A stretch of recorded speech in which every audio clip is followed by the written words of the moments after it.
সিলেট টেস্টের দ্বিতীয় দিনে দুর্দান্ত বোলিং করেছেন নাহিদ রানা। পাকিস্তানের 400 রানের লক্ষ্যে 10 নামানোর অন্যতম কারিগর এই পেসার। প্রতিপক্ষের সেট ব্যাটার বাবর আজমকে আউট করে মুড়িয়ে দিয়েছেন ইনিংস। দিন শেষে দারুণ আত্মবিশ্বাসী দেখালো তরুণ পেসারকে। পাকিস্তানের ব্যাটিং লাইনআপে 10 নামিয়ে দেওয়া এই গতিতারকা জানান, কোনো নির্দিষ্ট ব্যাটার নয়, তার কাছে প্রতিটি উইকেটই সমান গুরুত্বপূর্ণ।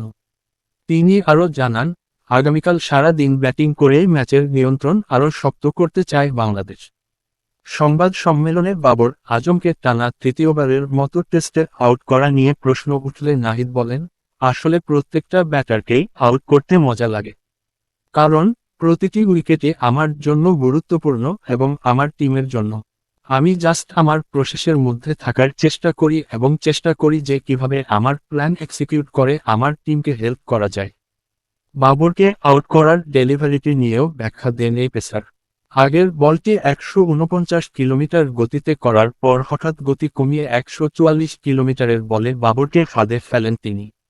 নাহিদ বলেন, আপনি কোয়ালিটি ব্যাটারকে বোলিং করেন, আপনার পেসে কিংবা স্কিলে একটু ডিফারেন্ট কিছু আনলে তারা আনইজি ফিল করে।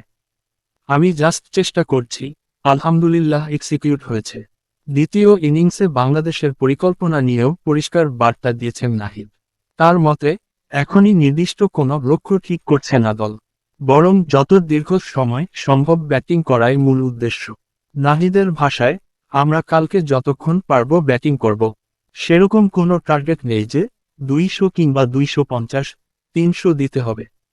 কারণ অনেক টাইম পড়ে আছে, কালকের পরে আরও 2 দিন আছে। আমরা চেষ্টা করব কালকে পুরো দিন ব্যাটিং করার। দিনের ম্যাচে বাংলাদেশের টার্নিং পয়েন্ট হিসেবে নাহিদ কৃতিত্ব দিয়েছেন লিটন দাসের ইনিংসকে। তিনি বলেন, আমি বলবো আমাদের টার্নিং পয়েন্টটা ছিল লিটন দার ব্যাটিং। তারপর শেষের দিকে তাইজুল ভাই, তাসকিন ভাই, শরীফুলদের ব্যাটিং।